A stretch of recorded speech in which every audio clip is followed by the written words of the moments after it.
So another exciting Moto E round of the 2020 NL Moto E World Cup is in the books. Another fantastic race at Jerez and another dramatic race at Jerez. On this episode of Behind the Race, we will discuss that. We will discuss the implications for the championship.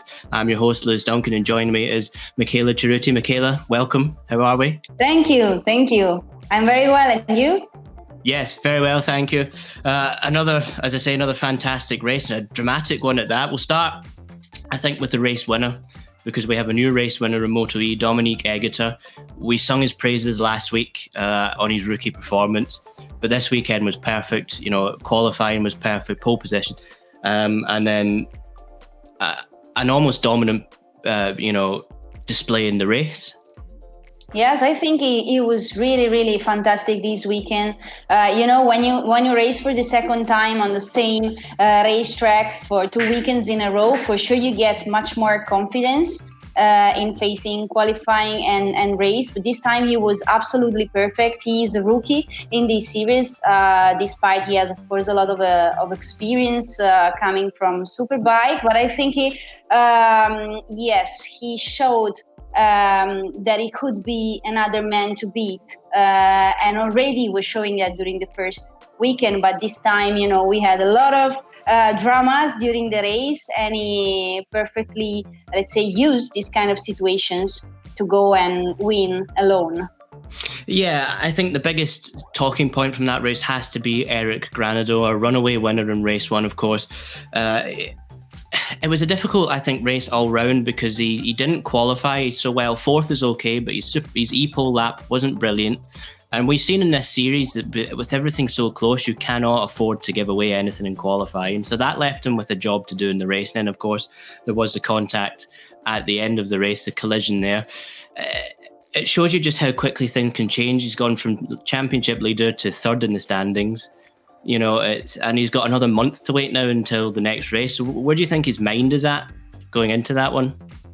Well, I think that all the riders, they have a lot of pressure this season because the season is short. And as you said, the race is really short. So 6 laps is really nothing. But that's also the positive side of Moto E, because you can see riders trying really everything and giving really everything to gain back positions if they don't have a perfect qualifying. Granado was pushing a little bit too much during qualifying. I think that for him, it could have been enough to do what he did last week.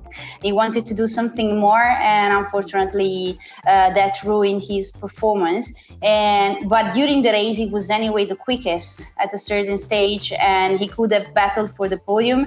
He has no fault for that. But we are seeing that riding these motorbikes is pretty difficult. You cannot make mistakes, and sometimes you also pay for the mistakes of the others, like in this case with Ferrari losing completely the motorbike and hitting Granado with no fault. But now he has a lot of job to do, yes, and not much time to go back to the top. Yeah, Matteo Ferrari, it's not been the ideal start to his championship defence, and that instant at the end, I think it's indicative of the problem we have in Moto E, is that the bikes are heavy. So if you go for a big move, you really need to make sure that it is safe to do so, or else, we will have contact like that. And, that's the reality at that corner as well. At Jerez, turn 6, it always happens, but a little bit of a clumsy move, I think, from Ferrari.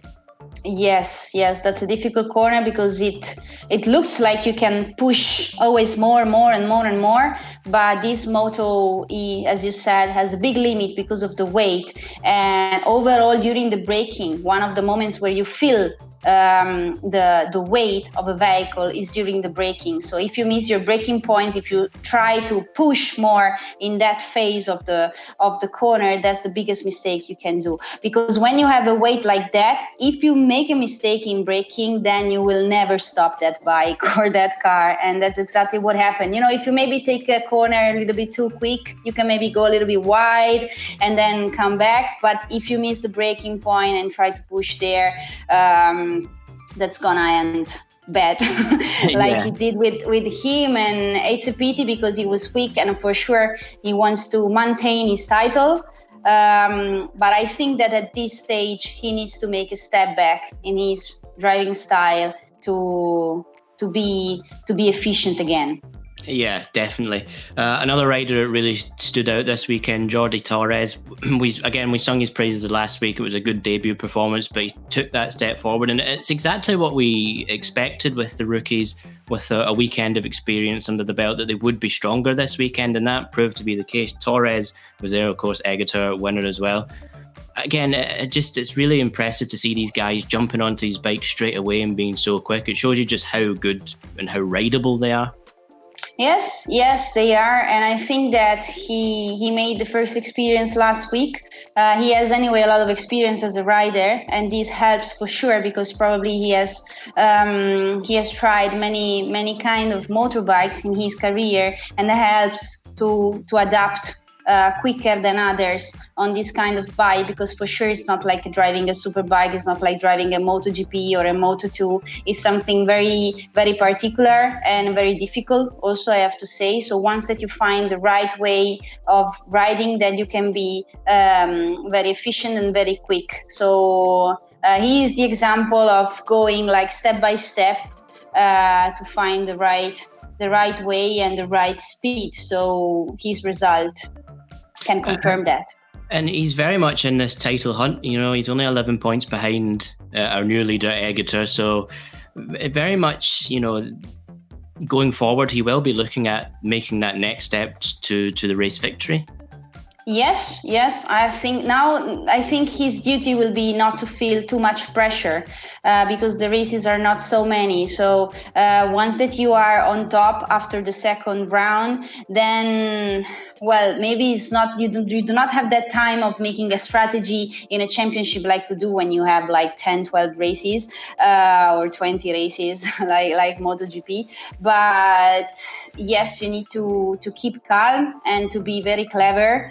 And not to push too much, because we could see that every time that someone is trying to do that, that's not the way of reaching the objective with the Moto E. It's really difficult, I have to say. And in this race, I think that it happened what usually happens in 3 races because everyone is trying to overtake, which is really nice for the audience, but that's also it's very easy to make mistakes.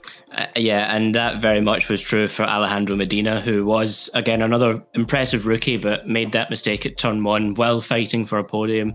So just it shows you, like you say, everyone's so on the limit that one mistake is costly. And with these bikes, it's a lot harder to save, moments on the front end, moments on the rear end.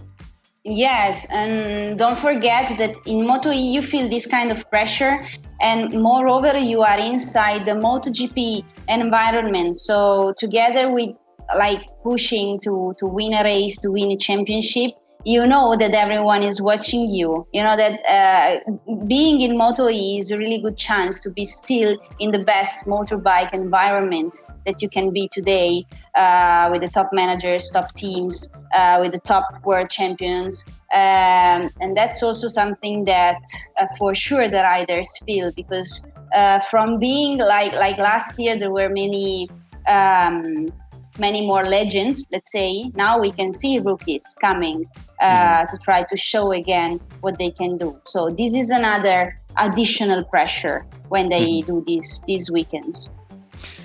And just finally, I think we need to talk about the 2 riders in 4th and 5th place. 2 riders that had really difficult weekends last week. That's Alex De Angelis in 4th and Nicolo Canepa in 5th. De Angelis, of course, had the jump start penalty, and Canepa had the difficult E-pole where he destroyed the bike. So good to see that, those 2 riders getting straight back into it. There's no, when a rider has a difficult weekend, it can sometimes be a bit of a confidence knocker, especially when you've got the same race coming up. But it was good to see them brush that off and get right into the fight again. Yes, I have to say that Alex De Angelis again had some issues with finding the right setup. I wouldn't like that he's trying to ask for from the motorbike something that the bike in this moment cannot give him. Because when you have that weight, that kind of motorbike, maybe you try to play a lot with the setup, but in fact, the only thing that you have to do is to adapt yourself sometimes to the things you're driving or riding. But for sure, he was much better than last time. And of course, the penalty didn't help him a lot. But there are riders who need that, who need a motorbike that follows their driving style a little bit more. So if he will manage to have the perfect bike for him, I think that he could be even better and better the following races. And yes, about Nicolo Canepa, that's a very good surprise to see him back on top. As you said last time, he had a massive crash, and of course, in such short races, it's very difficult to recover starting from the back. And in this case, he was much better in qualifying, and he could have a race on top. And we could see that if he stays with the best, then he can have a much better pace and fight for the top position. So I hope that this will be the tendency for the following rounds. Yeah, indeed. And just quickly as well, of course, we haven't spoken about him, but it was a good performance there from Mattia Casadei in third. Good pace all practice. And with some good performances further down the field as well from Nicky Chuli, Mike DeMeglio, Josh Hook. So good to see those guys who had difficult races last time out getting back up there, and certainly going forward to Misano. We are shaped up for a pretty competitive, couple of rounds there. Of course, we've got two races at the San Marino Grand Prix venue. Yes, which is a kind of home race for him, so he will feel additional pressure because of that. And yes, he was very good. He made a mistake during the first lap, so he took all the time that he had, which was very short, to recover again and go to catch that podium, which is very important for his confidence in this moment. Overall, looking at the next rounds, let's remember he's a kid from Simoncelli, so that place is really special. For these kind of riders, for all the riders, but for Italians, is really like the temple of their career and speed and memories. So it's always a special place to race. And this, it can be something against your performance, but it can be also something very, very motivating. And sometimes you don't know why, but you go in a track and you suddenly perform better than anywhere else. So I hope this will happen to him.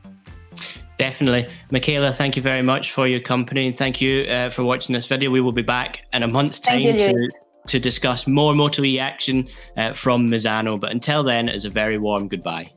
Yeah, goodbye to everyone. Ciao, Luis.